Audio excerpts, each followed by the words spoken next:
Good morning and welcome to year number 5 of Pitt to the Point. I'm Ryan Tarabokia. And I'm Lucy Landy. Pitt to the Point is your weekly 1-hour Emmy Award nominated news and magazine program that airs live from the state-of-the-art Pitt studios. Pitt to the Point covers everything from the University of Pittsburgh to the City of Pittsburgh, as well as national and international events, news, people, and stories. We're back with your favorite segments, such as Alumni Spotlight and Clubbing at Pitt, which showcases one of our amazing student organizations here. We'll feature stories from our incredible University of Pittsburgh regional campuses and tell you the top headlines from our neighborly journalist in arms, the Pitt News. And we'll be joined live by our affiliate college and high school partners and their student anchors who will tell you what's going on in their schools and communities. Now, we're statewide, from Pittsburgh to Lancaster to Philadelphia. And of course, we'll continue to bring you the most up-to-date news from the world of politics, sports, business and technology, medicine, and entertainment in the city of Pittsburgh, as well as at the University of Pittsburgh. Thousands have taken to the streets to protest the actions of immigration and customs enforcement.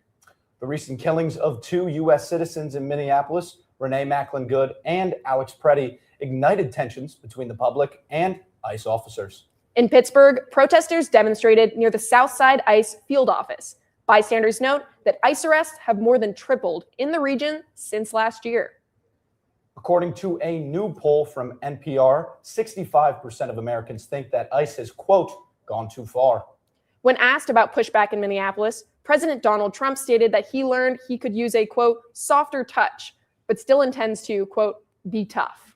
Last Friday, organizers in Minneapolis called for a national strike, resulting in walkouts and businesses shutting their doors. Journalists continue to cover protests from the ground, but have not always left unscathed.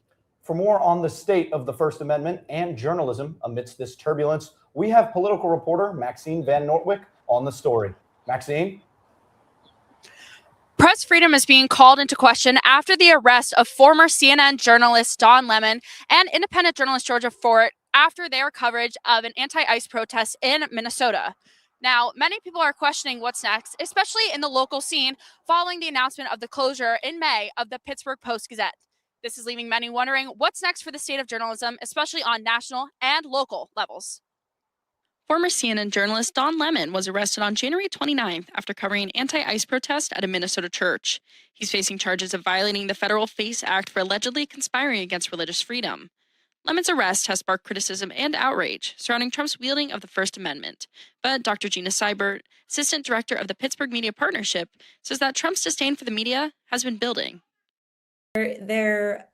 There's been a long history, of course, a decade now, of Trump and officials like him sort of, sending out this messaging that, the journalists are the enemy of the people, that journalism in a lot of ways is, a threat to whatever they're trying to do. And they've been laying that groundwork for a really long time that's allowed and effectively sanctioned hostilities and violence towards the press in many ways. According to Seibert, the U.S. media environment saw a similar scene of journalism arrests in 2020 during coverage of the Black Lives Matter protests. Going back to the unrest in 2020, which included, the protests related to George Floyd, the pandemic, the election, we saw many journalists that were detained or cited while on the ground, while at the scene by local authorities. In this case with Don Lemon, we have the federal government actively, pursuing him and bringing federal charges weeks after the event, despite 2 courts denying getting arrest warrants. So we're seeing this federal overreach really start to expand and specifically target journalists. Amid these national concerns are local worries for the changing media landscape of Pittsburgh, following the closure of Pittsburgh City Paper in late 2025 and the announcement of closure for the Pittsburgh Post-Gazette in early 2026. This transitioning landscape creates changes that Seibert says news organizations are collaborating to address. But I think where Pittsburgh is, stands out in some respect is that the news outlets that we work with here at the Pittsburgh Media Partnership recognize these challenges as interconnected and require a collective response in some way. Despite this time of uncertainty in both the national market and a local Pittsburgh media scene, Ari Meyer, a student at the University of Pittsburgh and senior staff writer for the Pitt News, says his plans to go into journalism have not changed.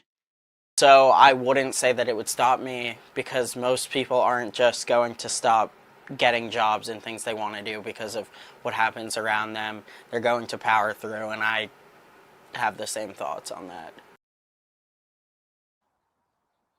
Now, students like Ari Meyer, who are looking to stay in journalism and pursue their passion while being in the local area, may be in luck, as the Pittsburgh Business Times recently reported that the new owners of the Pittsburgh Penguins might be looking to buy the Pittsburgh Post-Gazette.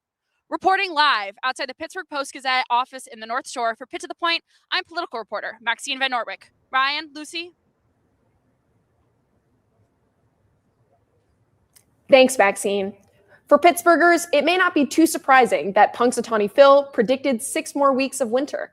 Last month's historic winter storm continues to leave its mark on Pittsburgh.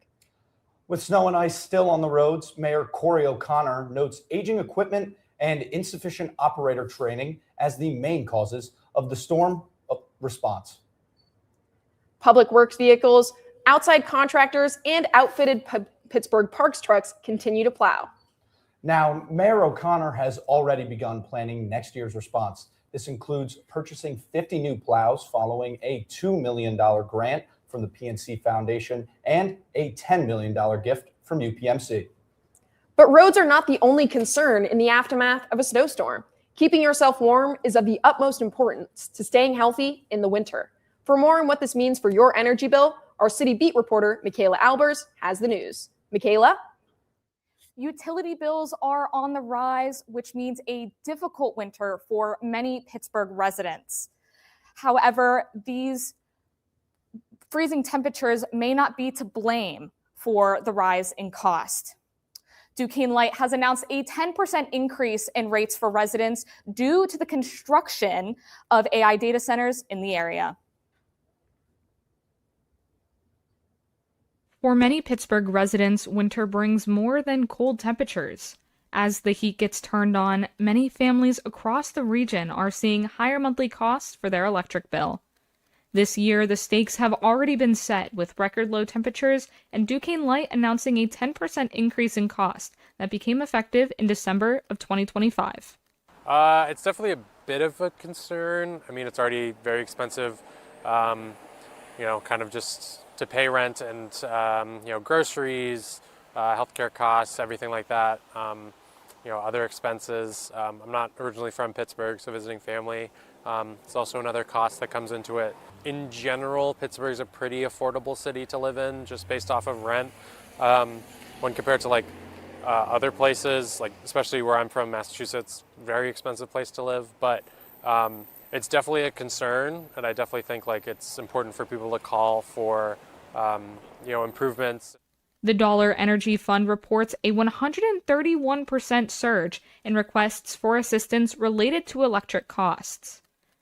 Experts say this demand is expected to continue climbing, driven in part by the rapid expansion of AI data centers in the region. These facilities require massive amounts of energy in order to operate. That increased demand is placing added strain on the power grid and on household budgets. Especially, I've been following a little bit about the AI data centers and things, and how that's, I'm not really benefiting from it. I'm kind of actually negatively impacted by it because of the increases on my bill, and then, environmental concerns as well. And I definitely think it's important for people to call for, improvements and political action to make sure that renters are safe, and especially lower income residents are safe as well. Many residents are being urged to find new ways to help conserve energy to help save money this winter. Further comment on the mitigation of these prices is yet to be heard. For now, many residents are urged to try to find new ways to conserve energy in their homes. For Pitt to the Point, I'm City Beat reporter Michaela Albers. Ryan, Lucy? The Pitt News has strived to be the voice of Pitt's campus since 1910. The student perspective is highlighted with articles on news, sports, culture, and more. Informing and connecting the Pitt community is at the top of their priorities. With that, let's see what's at the top of their headlines.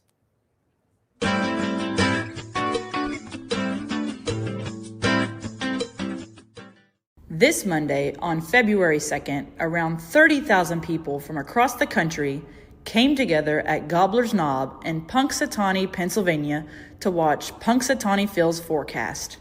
He indeed did see his shadow and predict 6 more weeks of winter. Many people were upset with this consensus, but they say Phil is never wrong. This grand tradition of Phil the Groundhog predicting the weather in Punxsutawney has been around since 1887.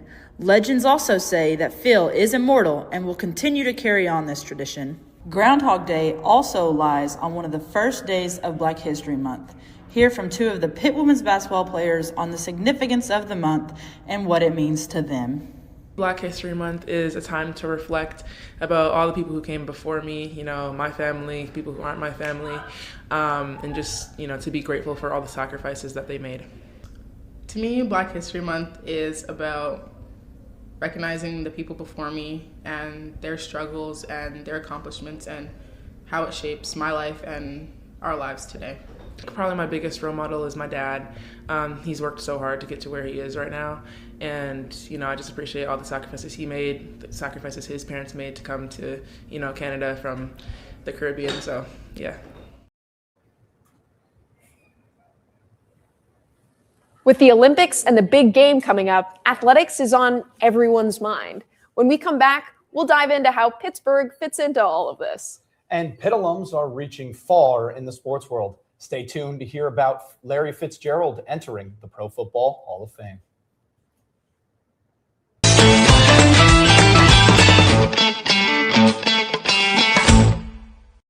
Can you hear me? This is interesting. Is this on? Can y'all see me?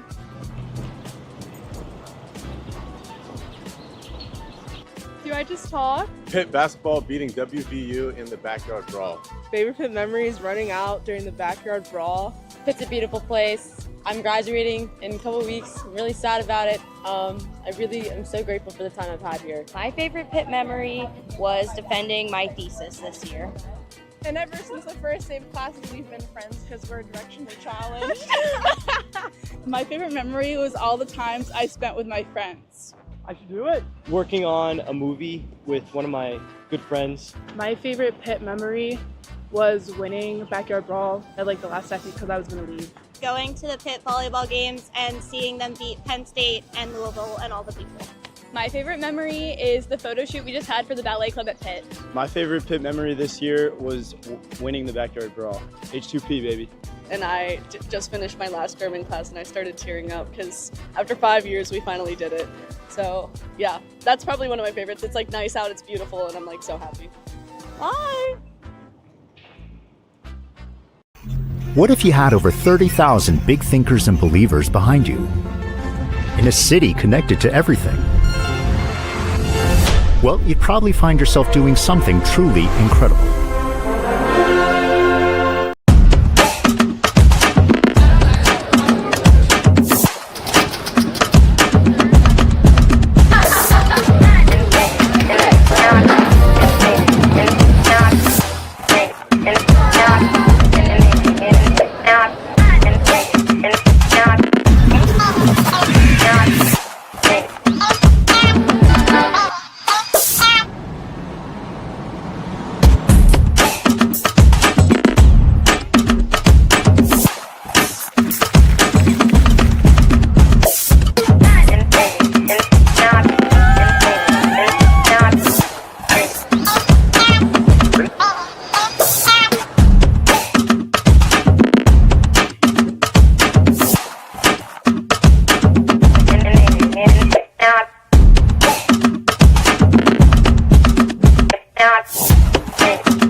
Thanks for tuning back in to Pitt to the Point.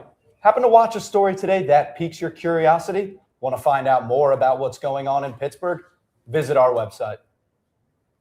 That's right. If you want to find out more about the world of politics, medicine, business, technology, and more, log on to pittothepoint.com.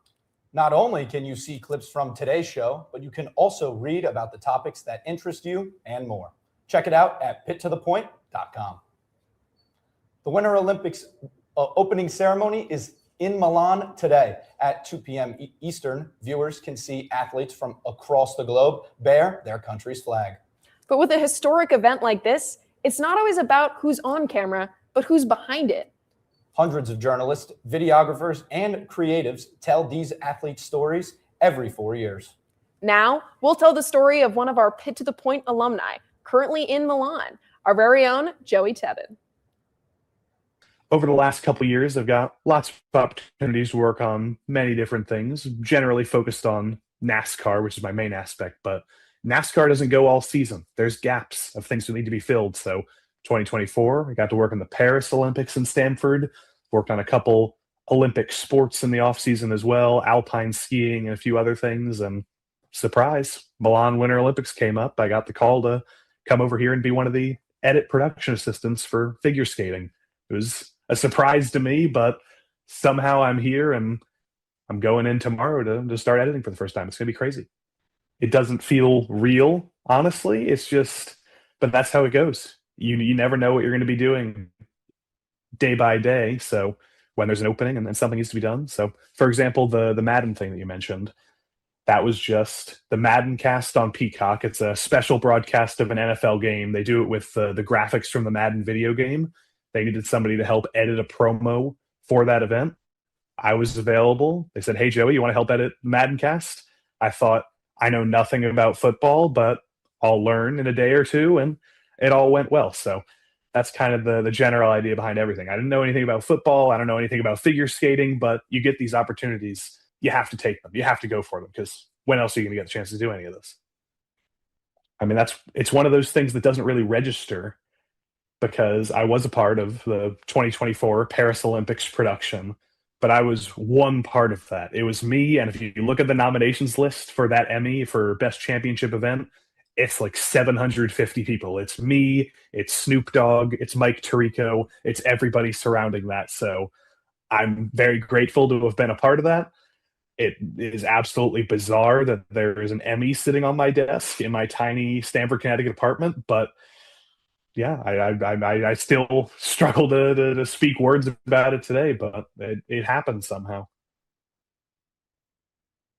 I mean, I always struggle to give advice, because basically the way this happened was I saw a job opportunity on LinkedIn, I filled it out, and I got it. So basically the only advice I can give is watch out for opportunities, take every opportunity that you're given, and you never know where it could end up. It's a tough job market. It's tough to get jobs anywhere. So when you get an opportunity like this, especially if it's in a field that you're specifically interested in, just go for it. You've got hands-on experience from what you're doing in Pitt to the Point and everything else in your burgeoning media and communications program. So just apply yourself. You never know what can happen. And that's exactly what happened to me. I struggle to give advice because I almost have no idea how it happened.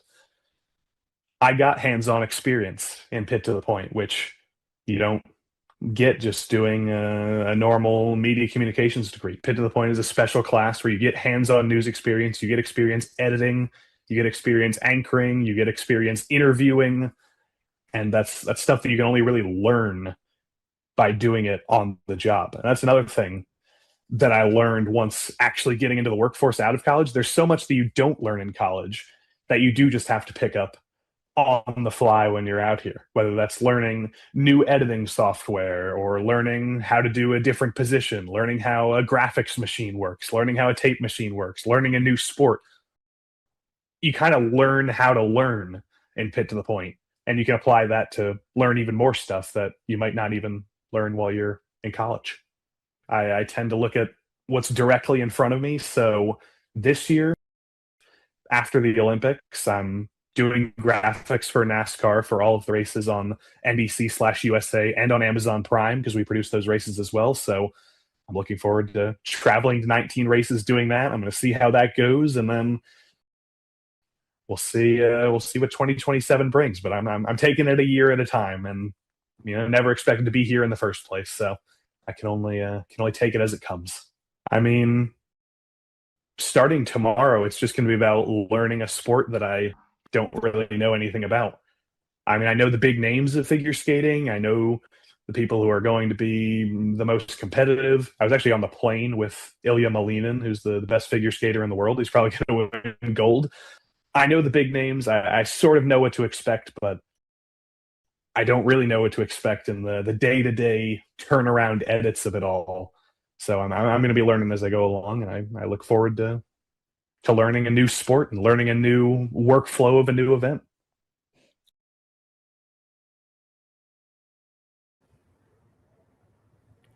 Joey may be the only Pitt alum to be working over season long, but he won't be the only city's representation. For the first time since 2014, the NHL has allowed for players to travel and participate in the Olympics. To the shock of no one, this includes 4 Pittsburgh Penguins. More on this is our city sports reporter, James Carter. James? What was supposed to be a season of frustration and futility for the Penguins has quickly turned into a season of hope as they find themselves second in the Metropolitan Division, heading right into the Olympic break. And of course, 4 members of the team are headed across the world to compete in this year's Winter Olympic Games. After last year's exciting 4 nations face-off, this year's tournament should be another one for the ages. 4 members of the Pittsburgh Penguins are set to compete in the Milan Cortina Olympics this year, which will be the first time since the 2014 Sochi Olympics where NHL players will compete in the tournament. Captain Sidney Crosby, who leads the team in points, goals, and assists this season, will once again captain Team Canada. This is Crosby's 3rd go-around in the Olympics, previously appearing in 2014 in Sochi and the 2010 Vancouver Olympics, where he scored possibly the most iconic goal in Olympic hockey history with his golden goal over Team USA in the final. When the Penguins visited Vancouver for a matchup with the Canucks, Crosby spoke out of his history with the Team Canada and the expectations ahead of this year's Olympics. Olympics, I know we've been asking you to reflect a lot, but being back in Vancouver, which obviously was some special memories here, just what is it like for you every time you come back? Special. It's a great city. An awesome experience here to be in the Olympics, and with the current Olympics right around the corner, I think everyone's excited. You can feel that here being in Canada, so it's a great place to be. Crosby isn't the only Penguin traveling to Italy, with defenseman Erik Karlsson and winger Rickard Rakell both representing Team Sweden this year. Karlsson, one of the decorated defensemen in the NHL, is making his second appearance for the Swedes, previously appearing in 2014, where his team lost to Crosby's Canadiens in the gold medal game. Rakell is making his first appearance in the Olympics, although he did play for Team Sweden in last year's 4 Nations face-off. Goaltender Artur is also making the trip abroad, mending the net for Team Latvia. Shilovs, who the Penguins acquired in the offseason, is making his first Olympic appearance, but has previously played for Team Latvia in the International Hockey Championship in 2023, helping the team to an unexpected 3rd-place finish. These 4 are hoping to add on to an already strong season by helping their nations reach glory in what should be an exciting hockey tournament. The team returns to the Steel City on February 26th, but in the meantime, Karlsson and Rakell will be the first Penguins to play the tournament when they take on the hosting Italian team on February 12th.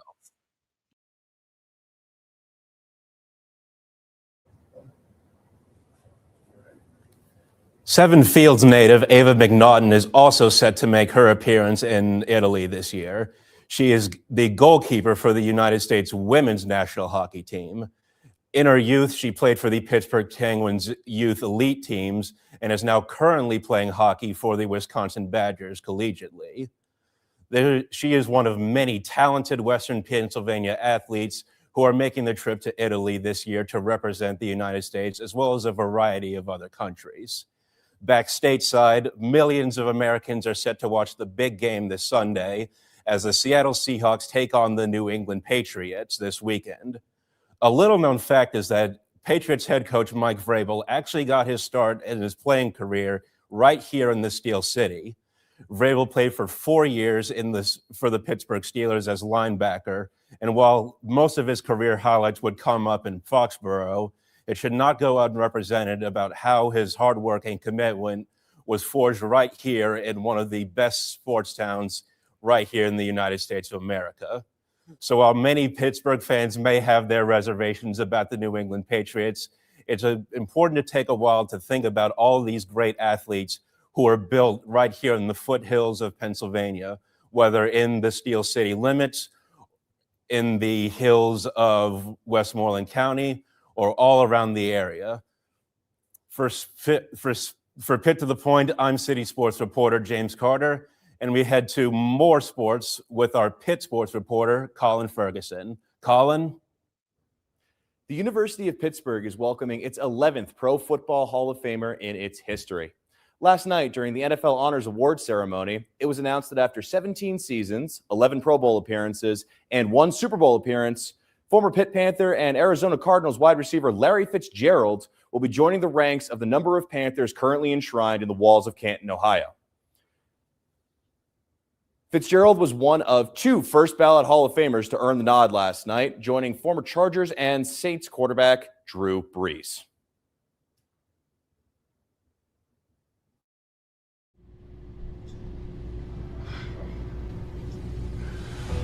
Oh, man.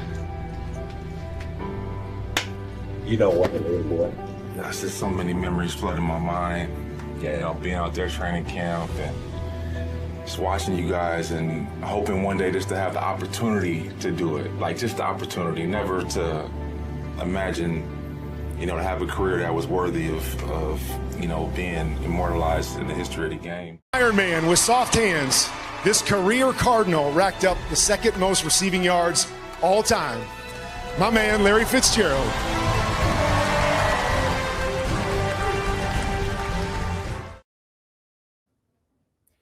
Fitzgerald enters Canton, Ohio, ranked 2nd in the NFL history books in terms of receptions and receiving yards, trailing only that of Hall of Famer Jerry Rice. Fitzgerald also retires with more career NFL tackles than he has dropped passes. Fitzgerald played for the University of Pittsburgh in the 2002 and 2003 NFL seasons, and in 2003 earned both a first-ballot All-American nod as well as the Fred Blinkentoff Award for the nation's best wide receiver. Fitzgerald is one of 3 first-ballot Hall of Famers to come out of the University of Pittsburgh, joining Dan Marino and Tony Dorsett, and is the first University of Pittsburgh wide receiver to ever be enshrined into Canton, Ohio. Fitzgerald is the first NFL player from the University of Pittsburgh to make it to Canton, Ohio since the 2023 class with Darrelle Revis. Fitzgerald's induction marks the 11th Pitt Panther to make it into the NFL Hall of Fame, tying them with the University of Michigan for the 3rd most in the nation's history. From the Pit to the Point, I'm Pitt sports reporter Colin Ferguson. Ryan, Lucy? We have been taking you all over the place between Pittsburgh and Milan. We can't go any further. That would be out of this world. Funny enough, Lucy, out of this world is just where we are going. Before we take a trip to Westchester High School, we will see what NASA has in store with their plan to get astronauts back on the moon. But Houston, we may have a problem.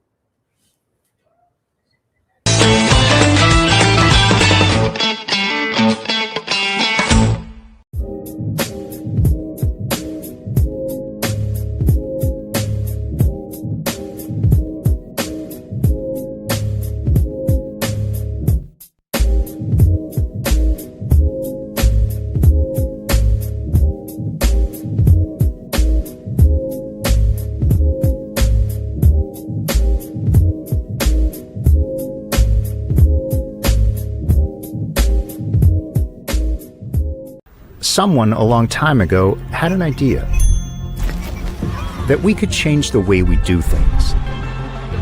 What if you had over 30,000 big thinkers and believers behind you and $1 billion in research to make it happen? With a will that never quits in a city connected to everything. Well, you'd probably find yourself doing something truly incredible.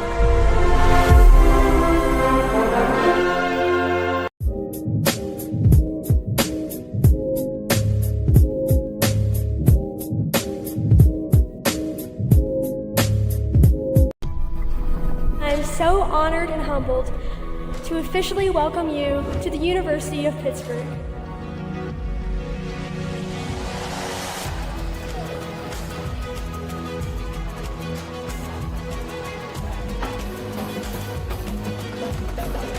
Never in our 238-year history has a Pitt education been so much in demand.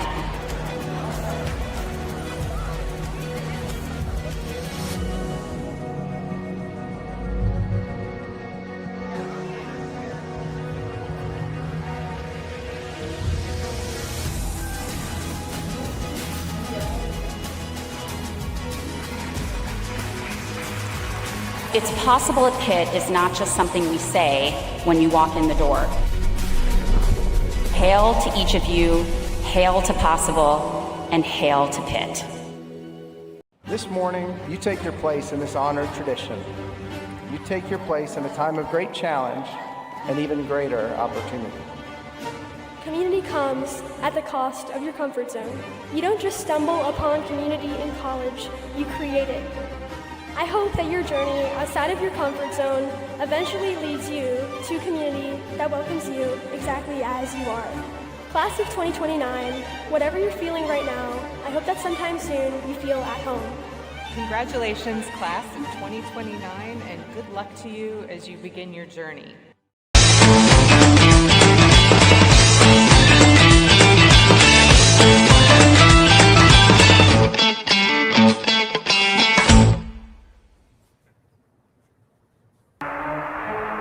Okay, engine stop. We copy you down, Eagle. Listen, Tranquility Base here. The Eagle has landed. That's one small step for man, one giant leap for mankind. All right, what's the time on the shot? It's been over 50 years since humans have set foot on the moon. But this year, NASA hopes to change that. This year, NASA's Artemis II mission will be taking place. Artemis II falls under the greater NASA program, known as Artemis, with the main objective of establishing presence on both the moon and Mars. Artemis II is sending Reed Wiseman, Christina Cook, Jeremy Hansen, and Victor Glover on a loop around the moon and back to Earth. The aircraft planned to launch this weekend at the Kennedy Space Center in Florida. However, this past Monday, while fueling the rocket's 700,000-gallon tank, NASA discovered liquid hydrogen leaks. With humans aboard, NASA intends to take all necessary safety measures. The launch has been delayed until March. Here at Pitt to the Point, we aim to imbue a love of broadcasting into everyone that steps into our studio. That's why we love our college and high school partners who work hard to get a head start on their passions. Well, they certainly figured them out before I did. Today, we have Westchester East High School on the show to talk about a local charity 5K. How are our Vikes on Mics doing? Hi, I'm Gia Bellino, and I'm excited to host alongside my classmate, Kara Morgan. We are honored to be back on Pitt to the Point, representing Westchester East High School. Here in Westchester, we were thrilled to have our very first Jingle All the 5K event, where the citizens of Westchester ran to raise money for the Charles A. Melton Center. The Melton Center is an organization dedicated to providing educational and recreational programs for all community members. We want to emphasize the achievements of two of our fellow East seniors, Austin Aber and Tyler Witzak. Upon talking with Austin, we were able to see just how much this cause meant to them and the community. Please allow us to share these remarkable accomplishments from our East students that reach far into both the community and the town. Jingle All the 5K, which took place on December 20th, 2025, was a holiday-themed race in Westchester, Pennsylvania in support of the Charles A. Melton Center. Started by East's-own seniors Austin Aber and Tyler Witzak for their DECA project, the two of them wanted to find a way to give back to their community through one of the main things that they both enjoy, running. All right, I got a question for you. What inspired you to start the 5K? So when me and Tyler were initially looking to start a DECA project, we knew we wanted to do something with community giving. And we right away, we're like, okay, we both run. We're both like, we like to run, so let's do a 5K. And when we were thinking of what place to support, we immediately thought of the Melton Center. We both volunteered there and helped out there before, so it was a no-brainer. The community of Westchester really showed out for this event, as many residents of the town and even many of East's own students attended to help raise money for the Melton Center, showing our strong community as both a school and a town. What was the most rewarding part about great in this 5K, seeing all these people coming out, supporting the cause? I would say the most rewarding part was just probably seeing what a great community Westchester is. It's always great to see a lot of people come out and for a cause and then give their time and money to an organization that does well for the community. I appreciate you answering these questions. Thank you. Yeah, of course. Thank you, Jordan. Congratulations to Austin and Tyler for setting up this amazing and successful event. The town looks forward to more events like these in the future to help raise money for these important causes.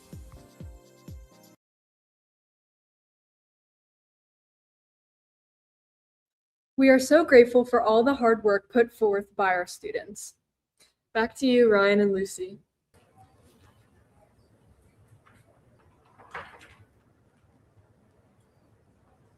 Thanks, Bikes. The University of Pittsburgh has a large pool of driven and accomplished alumni, something I and Lucy will hopefully be a part of very soon. I hope so, Ryan. Here at Pitt to the Point, we love to highlight alumni working hard to make the world a better place. Today, we'll learn about the Red Cross Community Disaster Program, Sandra Matashaya.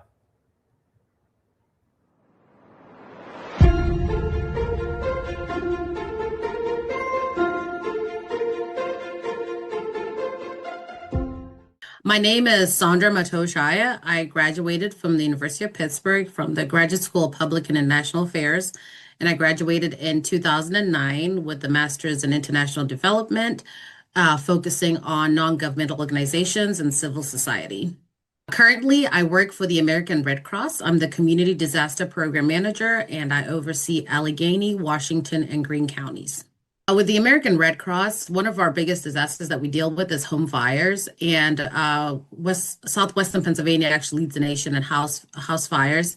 So one of the things we try to do as the American Red Cross is try to prevent people from having fatalities within those house fires. Of course, house fires can happen, but we do prevention by just teaching home fire safety, just making sure people are aware if you're cooking something, just don't leave the stove on, just making sure people have working smoke alarms. The American Red Cross installs free smoke alarms for people, so we do that on a weekly basis. We have teams that go out. So on the Saturday, the snow had just started, so at least we were able to respond and help offer assistance for people. But on Sunday, when we had the major storm, we were not able to go out. We didn't have as many, but there were some apartment buildings that were having some issues. This also encountered for some people that are elderly and not able to move. Whenever we see cold temperatures with the Red Cross, we know that sometimes things are going to happen with fires. And so what happens is some people, they might get space heaters, which are perfectly okay to get space heaters. But one of the things people need to realize is that if you're going to plug it in, make sure you plug it in straight into the outlet, not into an extension cord or a surge protector. If you do have a candle, a space heater, make sure it's not close to a curtain or anything that could easily catch a blaze.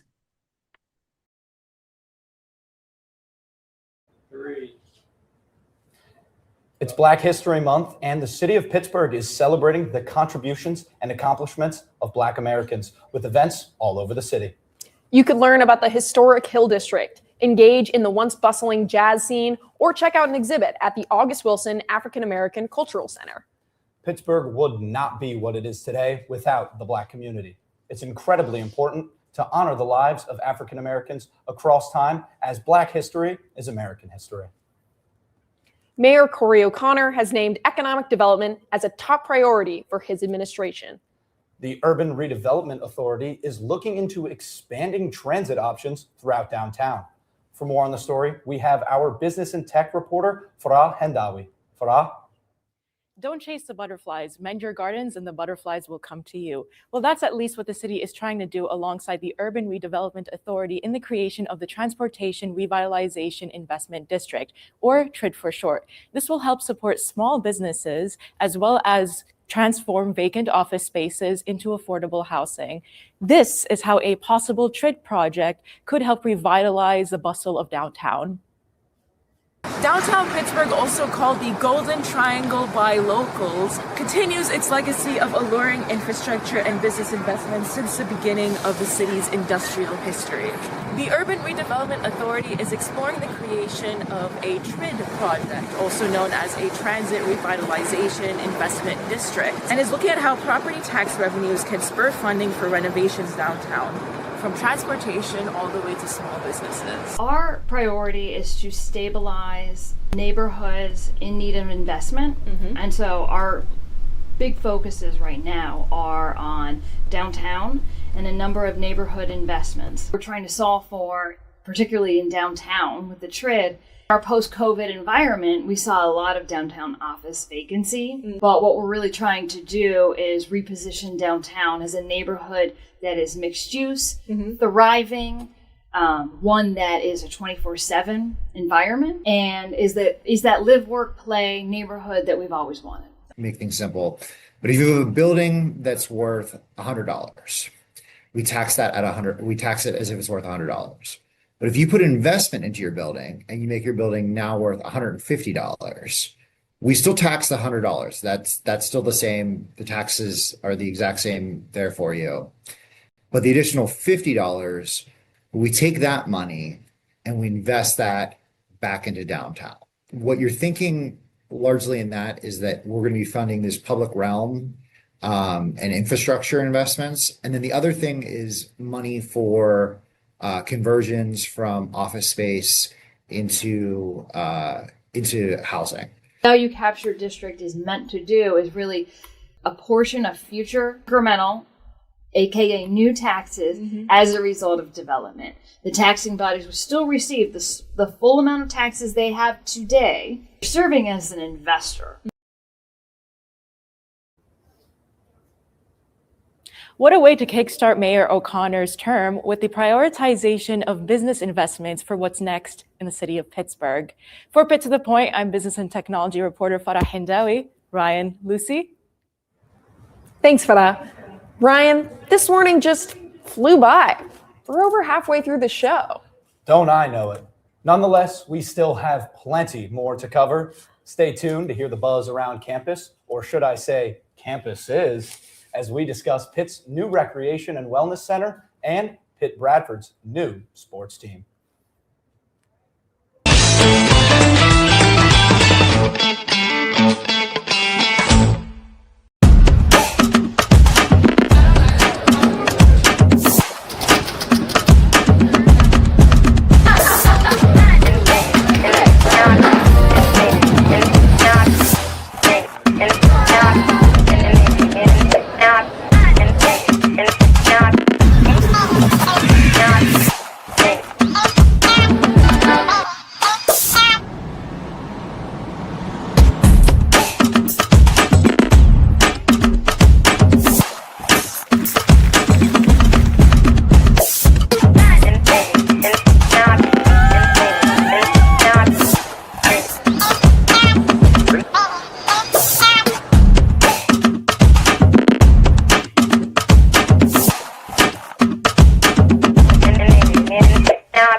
Geez, Ryan, this Pittsburgh weather has really not been letting up at all, and it's kind of bumming me out. Well, Lucy, you aren't alone. The good thing is this Pittsburgh pop-up is offering a solution for seasonal depression, and our entertainment reporter, Jade Davis, knows all about it. Jade? This winter, there could be seasonal depression. There are a lot of signs of this, but luckily there is a bar that just opened up. It's called the Sad Bar. The Sad Bar is on Forbes Avenue right here in Oakland. It focuses on seasonal depression and mental health and seasonal depression. The SAD bar concept was created by Michael McAllister, who is kind of like the visionary behind this space. He runs a real estate company called Epic Development. And when he was kind of envisioning the space, he really tried to focus on what was unique, like that we hadn't really seen in Oakland, and also what was like relevant. In the wintertime, we literally get less vitamin D like in our day-to-day lives because the sun is out less. So we're kind of trying to simulate that energy that we get from the sun in the summer in this space. I have definitely dealt with some level of seasonal affective disorder in the past. I think like just for me, like it's harder to get out of bed. Like you feel less motivation to do the things that once might have been easier to do. Maybe you have a less desire to hang out with friends even and be social. You kind of just feel like you want to stay at home more. Once you walk into SAD Bar, there's bright colors, orange everywhere, and then as we talked about, the vitamin D lamps. So instantly when you come in, it's very bright, but also cozy. So I think that ties in of just having this welcoming environment that gets you inspired to keep moving and get outside in the winter months. So now we're gonna try a specialty drink here, and it's a non-alcoholic drink. Can you tell me a little bit about it? Yeah, so this is our non-alcoholic Paloma drink. Paloma is traditionally made with tequila, lime juice, and grapefruit. But this, of course, is a non-alcoholic version, and we have it garnished with orange and lime. Ooh, that sounds really good. I'm so excited to try this. This is really good. It's very sweet. I can taste the orange. 10 out of 10 would definitely recommend. So anyone in the Oakland area, you should definitely stop by and try one of these. So if you're looking for a way to cheer yourself up, the SAD Bar might be the place for you. The SAD Bar also opens up for trivia on Thursday nights at 7 p.m. From Pitt to the Point, I'm entertainment reporter Jade Davis. I'm going to toss it over to Natalie. She's going to be talking about health and wellness. Natalie? The brand new Recreation and Wellness Center here at Pitt has been busy ever since its grand opening a couple months ago at the beginning of the school year. Students have been filling up all 9 floors using the various rooms this building has to offer, from a swimming pool to a rock climbing wall to things you might not expect like a stress-free zone and an esports lounge. There's so many opportunities in this building for all students to enjoy. Just 5 months ago, Pitt opened their highly anticipated and long-awaited Recreation and Wellness Center, with this $250 million project making this one of the most expensive known university gyms. Its purpose is more than just a gym. From day one of the project, a lot of the key pillars were around, of course, holistic well-being, belonging, and accessibility. And so we knew that this was going to be a transformative building in the center of campus that wasn't just about providing, a space to go to a gym, but rather prioritizing all aspects of well-being. I think just having somewhere on campus that everybody can go to just really helps me, motivates me. There's also a lot of things. I like that it's not just the gym. There's the pool, the climbing wall, the racquetball. Making sure that you could come to one location, get all kinds of different experiences. Since the first day it opened, there's been really good energy and there's really good vibes here. I come here, get to see a lot of my friends, and see everyone else on campus working really hard, and I feel like that's really motivating, not only to me but to a lot of people that are coming here.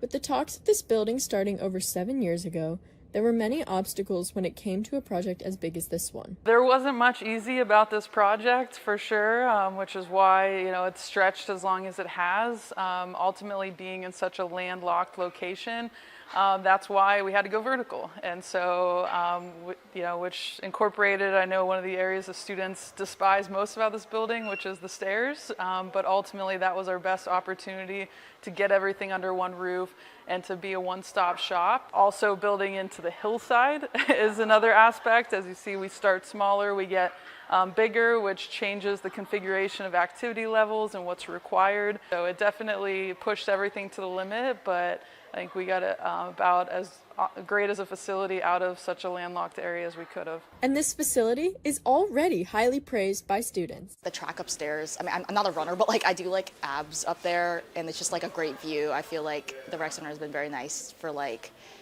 You can see the atmosphere as well, so you have like a nice view when you're working out. I'd say 100% the climbing wall, and I've just met so many great people. It's been such a fun thing, and it really keeps me motivated to come here every day. My favorite place in the gym would be like the turf area.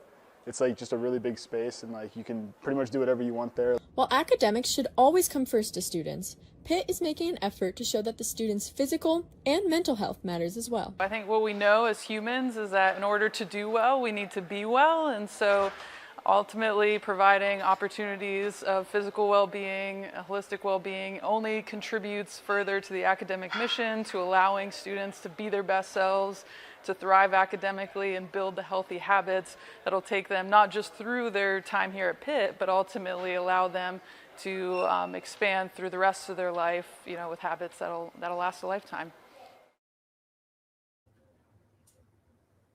The long-lasting effects this building will have on students' health is something they can use for the rest of their life.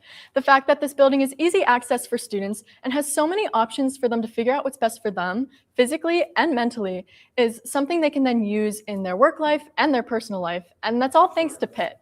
For Pitt to the Point, I'm Pitt Beat reporter Natalie Fogel. Ryan, Lucy. The city and university seem to be doing quite a good job of raising spirits. And guess what, Ryan? It's not just Pittsburgh. Pitt's regional campus at Bradford is celebrating its inaugural season for women's lacrosse. With more on this, we turn to our regional campus reporter, Nathan Newbar. Nathan? Yeah, thanks, Lucy. So the University of Pittsburgh at Bradford Regional Campus is gearing up for their inaugural women's lacrosse season. They're led by head coach Tyrone Bowen, who has a lot of experience playing and coaching in the area.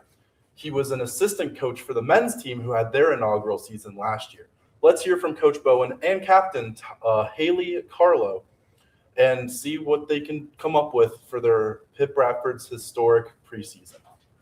Growing up as a kid, we always had to stick around us, and I've always just had a good passion for the game. And then when I came here, our AD, Brett Butler, said that they were going to add men's and women's lacrosse. Brett told me that this position was opening up. I was one of the first people that he thought of. He offered me the position to be the interim coach for the women's team. I feel like not only am I doing my job as a coach, but I'm also doing my job as a representative of the Seneca Nation and trying to be an advocate for the game that I love so much, because it's given me the opportunity in this position to grow, and I just love to give back.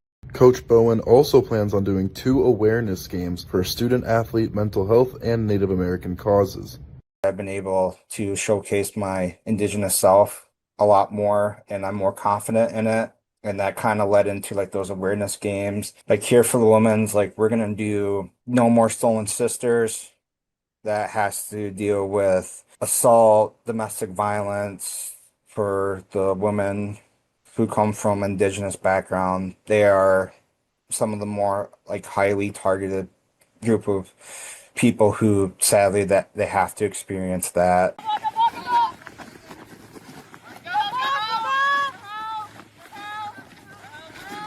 Just establishing this program is such an amazing opportunity.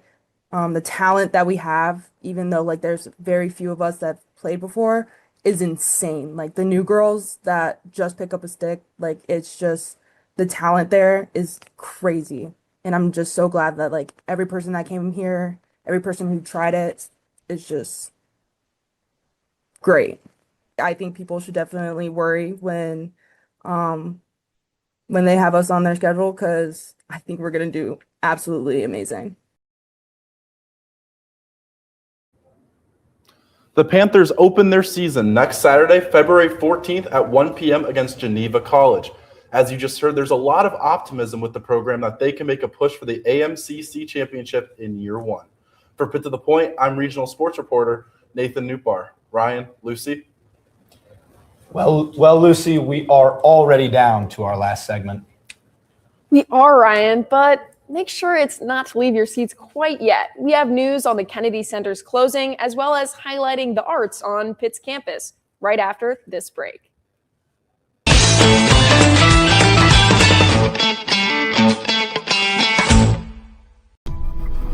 I'm so honored and humbled to officially welcome you to the University of Pittsburgh.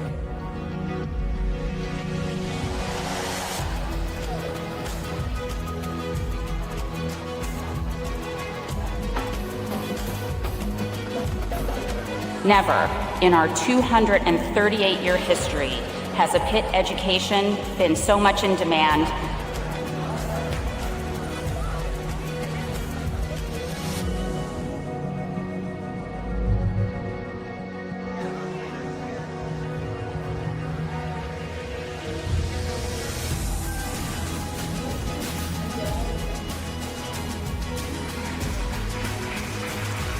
It's possible at Pitt is not just something we say when you walk in the door. Hail to each of you, hail to possible, and hail to Pitt.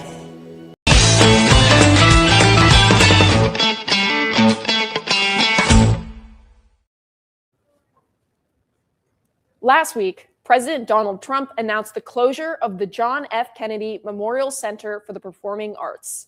Beginning on July 4th, the center will shut its doors for 2 years of renovation.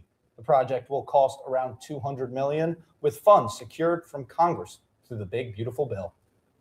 This announcement comes 2 months after the Kennedy Center Board of Trustees voted to rename the building the Trump Kennedy Center. The venue was last updated during Trump's previous term in 2019. Now, performers must scramble to find new venues for previously announced shows. Notably, the National Symphony Orchestra, who have maintained a residency since 1971, were not informed to the prior announcement. Supporting local theater is a great way to become more involved with the arts. Hey Ryan, did you know that once upon a time, Pitt had a musical theater club? Once upon a time, as in since 2009, it's time for one of our tried and true Pitt to the Point segments, Clubbing at Pitt. Let's go into the woods to learn more about the musical coming to Pitt's campus. So right now I'm playing the baker in Into the Woods, and I'm also the dramaturg for this production. And in the past I've also held other roles in shows and creative team positions as well. My favorite part is definitely the friends I've made through it. They're just the people I'm closest with. It's a joy to come to rehearsal, see them, do shows with them, and just do something that we all collectively love together. My favorite scene is Your Fault. It's very energetic, it's very fun, and it's such like a break from the rest of the very, sort of somber or comedic style of the rest of the show. We do multiple shows each semester, both full length and sort of smaller, more cabaret style productions. You can jump in whenever. You don't have to be a member full time in order to do the main shows. I play the witch in Into the Woods, the musical right now, and I'm just a full-time member of MTC. I think it's the opportunities that the musical theater club gives to students who maybe don't want to audition for the department shows. There are so many opportunities with cabarets and the full book musicals that we're doing, just to have fun and just to step out there, put your foot in the door if you wanted to, and just have fun with it. One thing that MTC does really well here that's super unique is the 24-hour musical, which entails a junior version of a musical. You don't need to audition for it unless you want to go for a main role, but the super fun thing about it is it's a collaboration between a lot of the arts clubs here. A lot of people can be in it. It's super awesome for whatever level of musical theater that you like or that you're in. And it's just a super fun time because it's not very serious at all. It's super funny. You get to know so many people and you do the whole performance process and audition process and rehearsal process in a span of 24 hours. Come see Into the Woods February 12th through the 15th. Show 1 of Pitt to the Point is now officially in the books. But don't fret, save the tears for later. We will be here right next week at the exact same time, and the week after that, and every other week after that. Whether you watched from Pittsburgh, Milan, or outer space, it was our pleasure to bring you the latest and greatest in sports, entertainment, business, tech, politics, university news, city news, and everything in between. Now go out there and enjoy this weekend despite this cold. With the big game and the Olympics, there will be plenty to keep you busy. I'm Ryan Tarabokia. And I'm Lucy Landy. We'll see you next week on Pitt to the Point.